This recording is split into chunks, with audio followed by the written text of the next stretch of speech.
Hello, cinema peeps! Hello!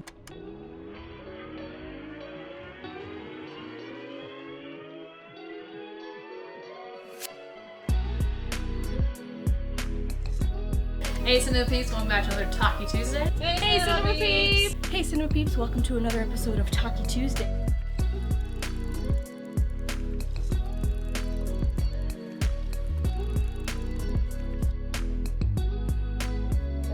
I'm just kidding.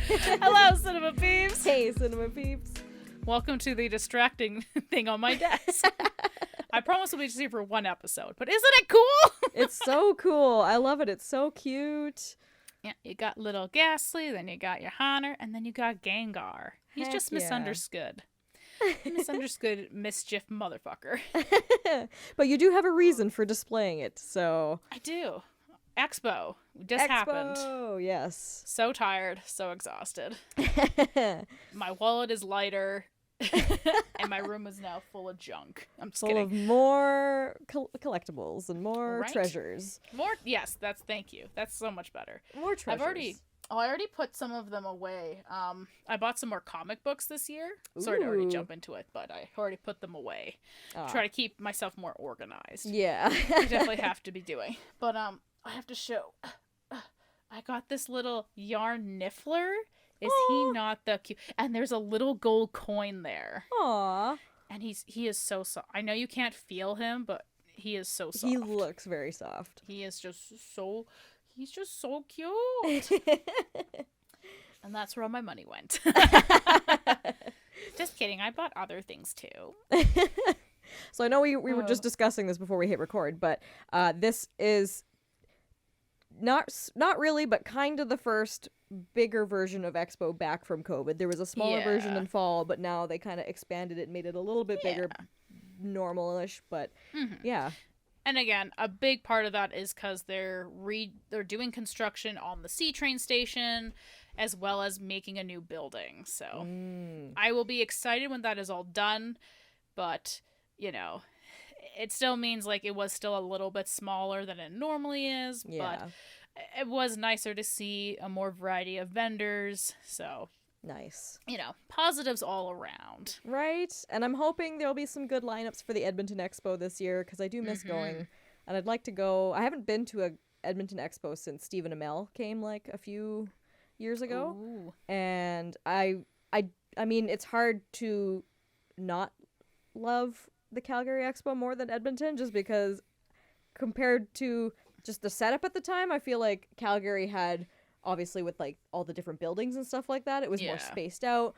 You kind of felt like you had more ground to cover and a lot more to explore, whereas like Edmonton Expo seemed a little more condensed. Everything was kind of packed in some ways, and it just kind of seemed like they cut it in half almost. Like, yeah, you felt rushed sometimes, but...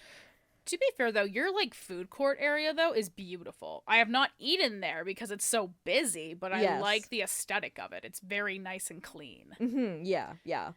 That's the one thing about the Edmonton Expo for sure. Because with K-Days, the Edmonton version of the Stampede, that was the one thing that they had installed in there for that and, other events, I'm guessing, too. But, yeah, they've always had, a nice big food court with lots of variety, which is nice. But, yes. Well, this year we were very focused on packing lunches. Oh yeah, because even in the fall, they're the only things available were the food trucks, which is fun. I really want to get into eating from more food trucks, but you and 3,000 to 4,000 other people are also hungry. Yes. So the lineups are awful. So I think we waited an hour and some for food. Yeah.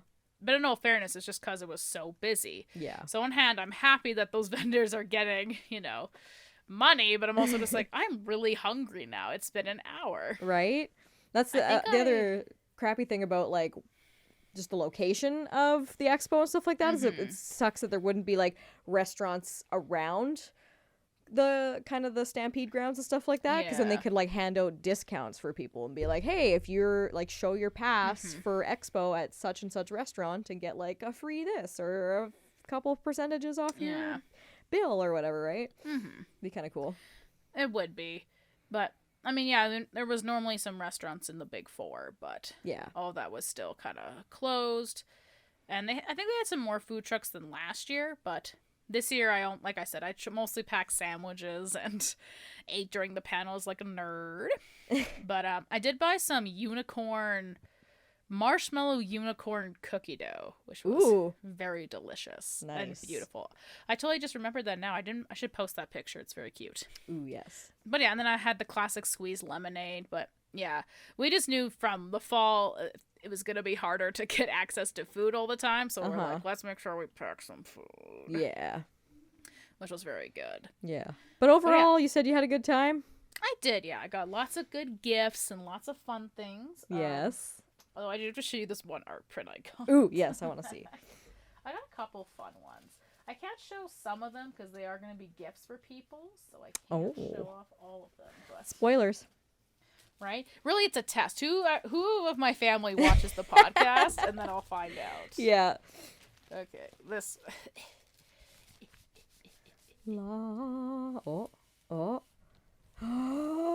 Oh gosh. Oh my gosh. Right? Wow, that is amazing. Right? I just saw it through this lady's art book and I was like, yes, please. I think I need a close up of that. Enhance. There we go. Dang. I don't know what's more impressive, the detail in the face or the detail in the abs. All of it. All of it, girl. Oh of it. Man. I always did admire that vendor because they were always at every expo that I've been to, and they just did such amazing like portraits of different people, different characters and actors and stuff. It was incredible. They must have so much fun drawing them. Right? I mean, I would too. And I had to get more of some of my favorite prints from one vendor, but I still have to get them framed. But they're like Pokemon with food. Aww. But so there's Squirtle, but where's the... This one is so fucking cute. Aww. It's a little Mew. Oh yeah, and then I also I couldn't help but I got a little horned owl. Oh, very nice. Just cause we have them a lot in our park, so I was like, that'd be really cute. Yeah. I was just thinking too now that you showed me that Stephen Amell photo. I know how you have the calendar of all the shirtless men and stuff like that. Yeah. I don't know if that vendor has one already, but you should pitch that idea to them of having like a calendar of like all the different. Hell yeah. That'd be awesome. I'll let her know. Be like, listen, this is what you should be doing. Yeah. But yeah, got a lot of fun. Ooh. I have it right here. Okay, sorry. So I have too many treasures I want to share. And then I got a little package. Oh. Ready for the overloadness of cuteness? Oh boy. They're cookies. Cookies. Oh my gosh. I know. It's going to be so hard to eat them, but yeah, I'm going to have so much fun. And then this... Oh, baby Yoda. So and he's cute. holding a little cookie. It is so adorable. Oh, that's amazing. Yeah, we went back there because one of my good friends is really into BTS, and they had BTS iced cookies. Oh, so really? we had to go back. Yeah, no kidding. And apparently, over the years, I seem to change my interests. I used to be really into stuffies, and then I've gone into yarn figures, and now I'm really into keychains. Oh, nice. So I got a bunch from My Hero Academia. Or that's not how it's... I keep wanting to call it My Academia Nuts, but it's My Hero Academia. And so these are some of the characters from it. Nice. So one of the teachers who just, like, lives in a yellow... oops, that's reverse. A yellow sleeping bag. And it says current mood. Nice. So it's hard because I mean, there's also like vendors who do beautiful stickers and stuff, and it's really hard because I'm like, I want to buy, but at the same time, I'm like, I would never use it. Yeah, yeah. I would never stick it on anything. Right. So I do have to. There's that fine balance where I'm like, I want to buy it, but I'm like, am I going to use it? Yeah. Like, I don't know. Right. Yeah. It's very, very tricky. So it's very hard to not spend all my money. But I feel like I have a very good haul this year, you know. Had lots of fun. But yeah, I'll be excited when the new building is finished. Oh, for sure. I bet, yeah. But yeah, I'm excited for next year's already. Yeah, no kidding. That's something I always liked about Expo. Like, I mean, there was so much to love, but walking around and seeing all the different things that vendors had, because there's just some stuff where it's like so creative. Mm-hmm. Yeah, And seeing some people's cosplays, there's really crazy. totally. Yeah. I realize I really like the people, like the art and the cosplays that are like mashups of things. Mm-hmm. So it's like, yes, these are the Pokemon, but this is them as like someone had them as like Zodiac characters, and someone else had them as like dragons. Oh, cool. Another one was like armor. There was also Disney princesses, but they were like, they had armor. Oh, neat. And I think there was some where they were like cross between Overwatch characters and stuff. So those are always the ones that I'm just like, wow, that's insanely creative and amazing. I don't even know where you would start to like, like come up with the idea, but then actually like make it. Yeah.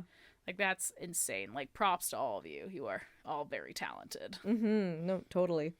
I was hoping to watch a movie this week, but lol, that didn't happen. But we did actually start watching Moon Knight. Oh, nice. The Marvel one? Mm-hmm. Yeah. Is it a series? Yes. So it's 6 episodes. As of recording, we are on episode 3 of 4 that are currently out. So it's almost done. It's almost done. Not quite, Nice. but almost there. And how is it so far? I'm actually digging it so far. Yeah? They do this really they kind of show in the trailer how Steven kind of seems to suffer from like insomnia. But it's not actually insomnia, but basically there's these really cool like transitional shots where like his body gets taken over by somebody else. Oh, okay. So there'll be these scenes where he's like, I don't know what I'm doing, and then he kind of like, maybe like the camera kind of like flips a little bit, or there's a little bit of couple cutting, and then he like wakes up again in a totally like different scenario or a different place. Oh. And like those parts I really enjoy, and they're just really well done. But and so far I'm digging the story, because like it's one, I guess Moon Knight is one of those ones, he's like an anti-hero. It's very heavy on Egyptian mythology. So it is like the moon god. Okay. And that's how he gets his powers from, is from the moon god. And there's actually other Egyptian gods in the show, which is really cool. And what point am I trying to make?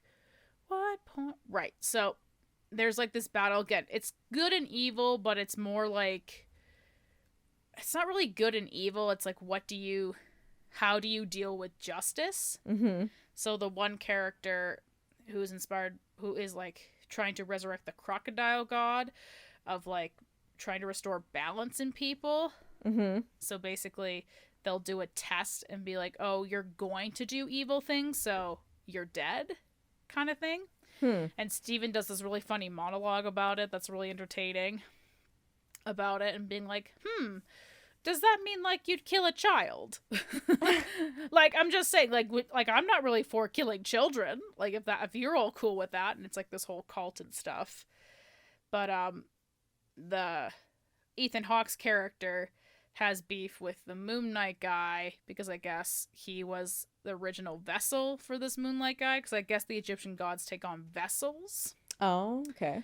And so it's all about like how you think is the right way to deal with justice, whereas Ethan Hawke's like, you have to pull it out from the start, pull it out from the root, which essentially you're not giving a person a chance to maybe not be that person. Like, yeah, sure, maybe they might do something bad, but you don't know what that bad thing is, or to what degree that is, or if they could change. Yeah. They're just like, oh, you're gonna do something bad?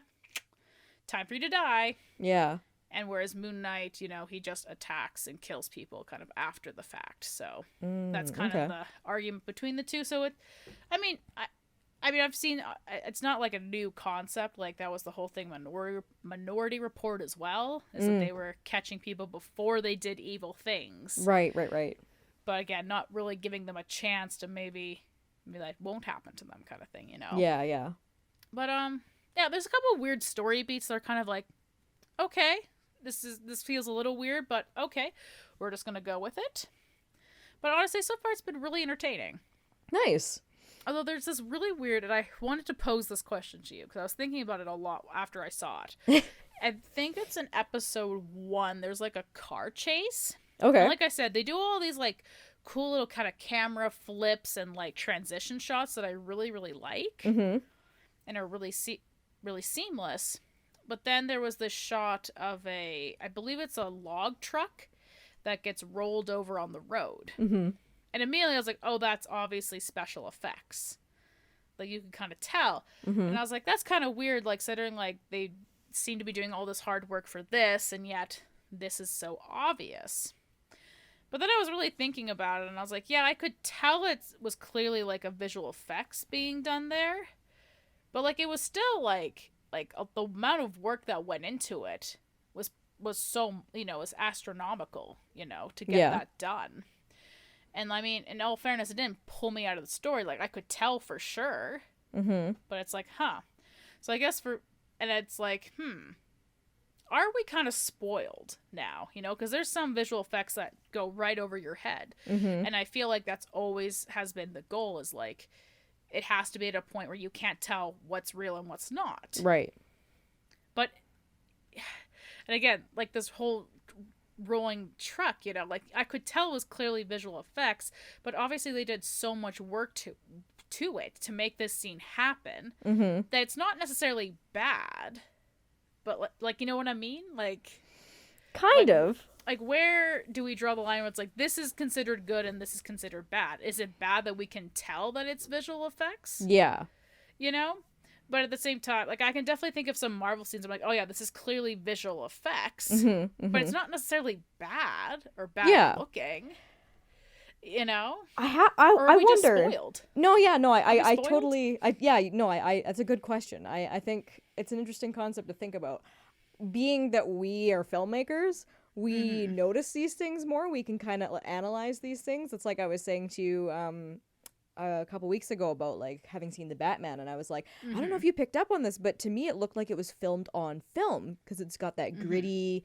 There's some sort of grittiness to it that you would normally see on like older movies that were filmed on film. And of course I mentioned it to my mom, and she's like, I don't have that eye like you do, like being a filmmaker, so I really didn't see the difference. But I figured since you and I like being, we know these things, I wanted to see if you caught up on it. So I wonder how much of that is like if you just talk to someone who wasn't in the film industry, if if that was as big an issue for them too. Although I do feel like there are people who think that sometimes visual effects are kind of overdone in some ways, I guess, or like we use it too much to tell the story. But then again, I like the more I think about it, there's like so many different factors that come into play, right? Yeah. Like, money wise, it's cheaper, right? And trying to create these big extravagant worlds by just basically doing it all computer generated instead of building props. I mean, most filmmakers to a degree want to try to have a good balance of both, but it all just comes down to that. And I feel like too, like I know the Vancouver Film Studios, I don't know specifically if they're doing this for this reason, but I kind of in my head was like maybe thinking this is kind of the direction filmmakers might be going, because the Vancouver Film Studio is trying to incorporate being more like environmentally sustainable in certain things that they do. So part of me wonders if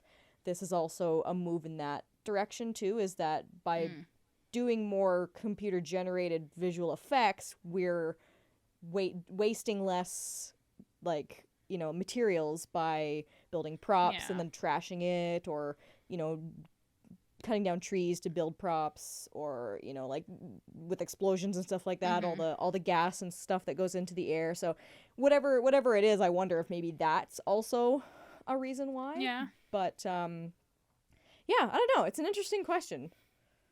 It depends. I feel like it depends on the story you're telling, and like in Marvel's case, for sure, I feel like they definitely use a lot of visual effects and stuff like that. But I don't know. It's an interesting question. That is a good point, though. The fact that maybe especially Marvel, they use it so much that maybe there is a point where you're just like, oh yeah. Right, you kind of become numb to it, right?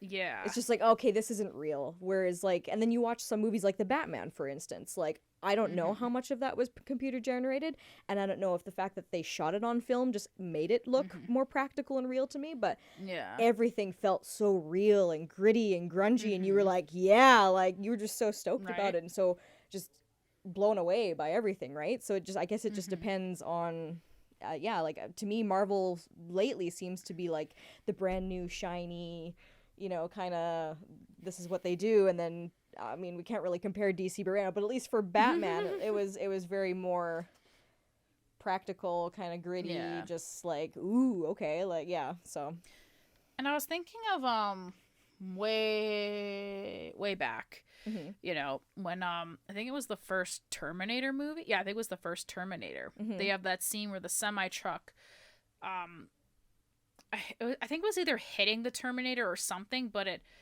goes on fire and it goes up and it falls to the ground. And I remember thinking at the time, I was like, oh man, that must have been super expensive to like coordinate everything. And then you watch the behind the scenes and you realize they're all fucking miniatures. And I think even they did some miniatures for Christopher Nolan's Batman films. And that is insane to me. Right? Like that's crazy. I know, like at Star Wars does it too. Harry Potter did it for the external scenes of Hogwarts. There's lots of filmmakers and stuff, especially older filmmakers. That was what they used to be able to create these scenes or these shots, right? So, right, and that's where it kind of like upsets me when I clearly see something and it's like, oh well, why didn't you do this? Yeah. But like, even thinking of it now, like how this scene is shot, like you couldn't have done it that way. So yeah, I guess that is like. It just depends on how you're telling the story and how you're going to be able to fit this in. Right, yeah. And work around it. Totally, yeah. And I guess, yeah, that's the biggest thing is just like what's the vision of the filmmaker? And I do feel like Marvel especially, but I do notice a lot of films nowadays too are kind of taking that. I don't know. I see it everywhere, like on YouTube. I see it on TikTok. There's just a lot of people who are trying to like raise the bar even higher for like, how creative can we get with this shot? Like how low can we get, or like how much can we push like the bar of reality to like really let's just stand out with some of these shots and stuff like that. And to me, I think it's cool because that's where the creativity comes from. But as far as story goes, like sometimes just a simple shot and let the performance kind of carry the story is more enough to me, because then you get a little too like I'm getting nauseous because we're going into all these different directions with these shots. And so I think Marvel, especially in my mind, that they're very famous for doing those kinds of things, and some of them are like, you're like, wow, that's such a cool shot, but yeah, after a while, like we were saying, like the more you watch it, the more you're just kind of like, okay, like let's keep moving on, sort of thing. But yeah, I mean, sometimes it is just gorgeous to look at, but yeah, to some degree you're just like, okay. Yeah. And even that was funny. I think I was just thinking of so many like actors at Expo when they're asked these questions, and sometimes I think most famously, I think it was Ian McKellen who was talking about it a lot, and how it kind of makes him sad, like because so much is shot behind like green screen sometimes, and sometimes there is nothing else in the room, and they have to just kind of act. So I think like probably some more old school people do miss just being like, can we just shoot a scene as is and not, because then it's just extra work to kind of figure out the visuals and stuff. I think he was talking a lot about Lord of the Rings specifically, but I think he also, because he was in Beauty and the Beast live action, so I think he also touched on that doing that film as well. And I'm sure, and again, I think someone asked Michael Rooker something about it, and he too was just like, half the time we don't know what this is getting turned into. Yeah, like we're all covered in green screen, we're doing a thing, and we're just like, okay, and then we watch the movie and we're like, shit, we weren't doing that, what the hell. I think he was talking about specifically I think it was some sort of elevator scene. I think it was something from like the first Guardians movie where like they were in a ship talking, and then like it flies away, and he goes, we were just standing still doing that entire scene. So he goes, so it's crazy to see like where they take the shot and how they make that work with them just sitting there and talking. Like it is amazing. Oh yeah, I'll have to send it to you on, or you may have seen it already, but on Instagram there's a behind the scenes filmmaker account where it just kind of shows you different little clips of things that filmmakers do with their images and stuff like that. And this one is literally a girl standing in front of a green screen, and she like hops up onto an apple box, and that's all the movement she does. But the entire scene, once they've like gone through all the CGI and everything, it looks like she's walked down a hallway, she's gone down an elevator, like all these things, and it's just her standing stationary. And even like having watched the behind the scenes of No Way Home, they like Tom Holland was saying, half the time a lot of the stuff that like he was doing was just they filmed him in one of those motion capture shoots in front of a green screen, and they just asked him to do different poses, different movements and stuff like that, and the rest they manipulated him, like his movements through by doing like the swinging and the flipping and stuff like that. So he'd watch it back and be like, I don't remember doing that, but like, okay, so that was what that pose was for, kind of thing, right? Apparently Disney also is doing full body scans of all their actors. So Oh yeah. they also have that at their disposal to do whatever they want with it. Exactly, yeah. So Which is very creepy. yeah, in that regard, like you said, are we just spoiled by visual effects and stuff like that? I think yes, I can agree, but yes, in the evolution of where technology's going, and like where I don't know if you call it convenience or just like you know, with like the whole this is better than practical just for environmental purposes or sustainability or whatever, budget wise, it's kind of cool at the same time. But yeah, sometimes you miss a good old just practical truck being blown up and doing you know, like that kind of stuff, right? I do miss trucks being blown up. Because I mean, when I think of bad, and even like to a degree it wasn't bad, but it definitely is very clunky. When like I was thinking of like the Evil Dead, where they do like the skeletons kind of like stop motion animate, like those weird like stop motion animation enemies they'll do sometimes. It just looks like kind of bad. Yeah. But at the same time, it's like, they did so much work to even make that possible. Yeah. Like, yeah, it's very clunky and does not look good, but you know, they had to, you know, take multiple different pictures of that one thing and somehow overlay it on something else, you know? It's just crazy. And that's the other thing, like what? Like that was like the 80s-ish, you know? Yeah. Like we've made leaps and bounds. Oh, Like, totally. It is crazy. Yeah. But yeah, there's nothing like a practical effect you can just do on set.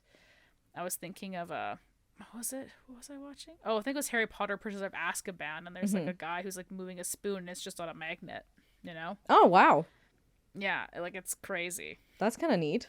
Right? It's the creativity of that stuff. That's like one of the things that's really always gotten me interested into filmmaking, is just the creativity behind how you achieve certain shots that way. And yeah, it's just really cool. I mean, obviously, like Harry Potter obviously does use a lot of special effects too, but yeah, there was also, I think, a scene where I'm assuming the chairs were special effects that go back up on the table, but there was a barkeep who was wiping a table. He picks up a bottle and then makes it disappear, and I guess that was just an old magic trick.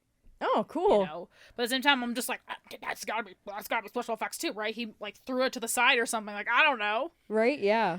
By doing this nice blend of both, it then makes you question which one is real versus fake. It brings back that air of magic that people love about movies. Like even in that one Talkie Tuesday that we were watching, of like me talking about The Conjuring. And there's the guy in the character the Crooked Man, and he's this kind of jittery, gangly character, and everybody thought like he was special effects created, but it was actually the actor who's a contortionist. He can move and like bend and make his body look kind of like stop motion-y and stuff like that. So, Right. but it's just like you said, things like that make you question like that was real, like that was that guy doing that. Wow, like it's just such a trick of the eye kind of thing, right?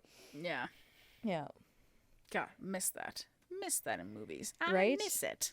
And it's like like I said, it depends on the movie. Obviously, I'm assuming the biggest reason for Marvel would be the fact that they're pumping out content like crazy. So by being able to use CGI, they can just, you know, like boom, boom, boom, boom, boom with their stuff. Whereas like some of the practical effects would take longer for the project to be produced and stuff. Right. It takes more time to do such a thing, but also the shot placement. The shot was inside he's driving an ice cream truck, so the shot is from kind of him, like his perspective in a way, inside the ice cream truck, looking back at these people who are chasing him, and then this log truck gets moved over. So yeah, thinking about it that way, there's no way you would have been able to do a miniature version, because it was also like a moving shot as well. So, you know, I think you can do the models and stuff when it's a little more stationary. Or I think I've seen some where the camera does move, but it's at least on a track. It's on a very concrete thing. Yeah. You know?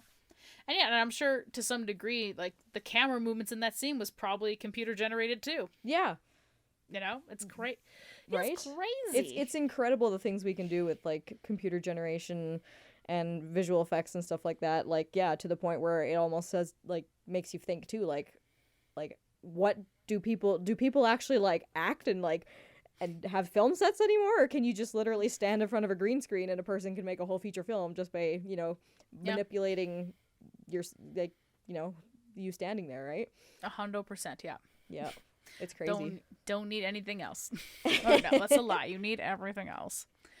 Oh yeah, that just reminds me of that stupid scene from the Attack of the Clone Wars where Anakin, like, there's like a pear flying in the air. And, like, Natalie Portman takes a bite out of it, and it just looks so bad. And even that movie, like, I think 90% of that was CGI. And on some degree, it's like, yeah, the worlds are kind of cool. Like, I get that. And then they just sometimes just use it. And it's like, really? Yeah. Did you need to use it? Did you, like someone was paid to do that? Like, really? Yeah. And I'm sure someone was sitting there animating being like, really? This is what I'm doing right now? Right, yeah. Okie then. And you think even too, like, some movies like Lord of the Rings or like Harry Potter, when you think of like the first, not that there weren't CGI moments in the movies too, but like I feel like Harry Potter, like the very first Harry Potter movie, there was a lot more practical effects in it compared to the rest of the series, which again, to me, like the first one's always going to be my favorite because of that, because it just really brought you into that magical world and stuff like that. And it's insane, like, you know, going to some, I haven't, but you've obviously been to, like, the Harry Potter theme parks and stuff like that. And, like, it's almost like they incorporate that type of same practical effect in the theme parks to really, again, like, immerse you in that magical world and stuff like that. And they better. I'm paying a lot of money. They better be. And then same thing with, like, I remember an argument that I've always had, and some of my friends still will, like, bring it up, and when they go see movies, they're like, I always think about this, like, comparison you made with Lord of the Rings, where, like, in the first, either the first three, or at least the first, like, couple of movies of, like, the older ones, the Fellowship and that kind of stuff, the orcs, all the creatures were guys in costume, like, in makeup effects and everything like that. Special effects makeup? Right? Yeah, and even, like, watching Face Off, like you said, like, the talent that goes into that. And, like, obviously it's hours and time and stuff like that. Yes. But you just, again, it really brings you into that world because that is a real physical being, creature, right on camera sort of thing. Whereas in the Hobbit movies, everybody's CGI. So, again, it kind of separates a little bit. It takes you out of the film just that tiny bit where you aren't fully immersed into the world because you know everybody's CGI and everything's not real. And also, like, doing stuff like that is, like, you know, we'll shit on it all day. And, I mean, it's fucking difficult. Yeah. You know, gotta track someone's face, gotta make, when there's awkward emotions, like, or not, like, awkward emotes to try to, like, do the facial expressions and stuff like that. Like, it's so much, like, as much as we'll shit dogpile on something, you know, like, it still takes so much work and time and money. Yeah. So it's a weird balance to try to, like, figure it all out so they can crank out a movie for our enjoyment, so then we can roast the shit out of it later. It's very true. I always say everybody should at least try to have an experience working on a film set. I feel like you gain much more knowledge and wisdom and just appreciation and patience for things by doing so. But yeah, you saying that reminds me of, like, they were showing some behind the scenes of Benedict Cumberbatch for Smog, and how he's like slithering around on the floor, but he's got, like, his face is so expressive because they have to try to capture all of those, like, little motions and things like that. And then watching again the No Way Home behind the scenes, they were talking about Willem Dafoe and, like, watching him just, like, go from being him to the Green Goblin, and just, like, watching his face change and just, like, the voice, and he's all ha ha, like, and, like, he'd literally, like, moments before they call action, he'd get right into the character, and, like, Tom Holland and Andrew Garfield, all of them were like, we're like, oh, that was scary. It's kind of And cool. Toby's like, been there, done that, yeah, bitches. he's like, yeah, I've been there, yep. It was funny That to was- hear them talk about him too. He's like, yeah, when they called and asked me if I wanted to do this, I was immediately like, yes. I don't know how, I don't know where, but yes, I'm down. It was funny. Let me be a part of it, please. Yep. That makes me happy. That makes me Yeah. happy to hear that. Yeah. That I wasn't like dragged by tooth and nail to do something. You know? No, They were right? actually really happy to do it. Yeah. So if that's my recommendation for the day, if you've bought the DVD or if you can find it online somewhere, go watch the behind the scenes of Spider-Man No Way Home. It's incredible. There's a lot of good content there. My recommendation. Oh no. I guess yeah. Watch Moon Knight. Kind of cool. Nice. So far, I don't know. Maybe it'll have a shitty ending. I don't know. We'll see how it rolls, baby. But I think that'll probably do it for today's podcast, though. Yeah. That was a good long tangent we went on about special effects and stuff. Oh, excuse me, right? Yeah, I was very bothered. Oh, that reminds me. I have to send you a video that the Corridors crew did. Speaking of Batman so much, they put Adam West in instead of Robert Pattinson. Ooh. It is so funny, and Yeah. I only know about this because the director himself retweeted it and said this is amazing. So that's my recommendation. Corridors crew, just Google it. It's at the Adam West Batman 2020. It Excellent. is hilarious. Like, mwah, pure That's gold. awesome. I was going to say, too, that was another thing I liked that they kind of, when they did Robert Pattinson's mask, it has more Adam West vibes when I Well. look at it. made it even better when they put Adam West in there instead. That's awesome. It's pretty good. I can't wait to see it. But yeah, thank you all for watching. Like I said, this won't be, I don't think I can have this every episode. I was already distracted. I was like out of the corner of my eye. But yeah, you heard our recommendations. Do you have any recommendations for us? Leave it down in those beautiful comments down below. We'd appreciate a like and a subscribe, please, and thank you. Yeah, please. But other than that, I hope you guys have a happy Tuesday. Watch all the content, and we'll see you next time. Bye-bye. Bye. Monkey, monkey. Monkey.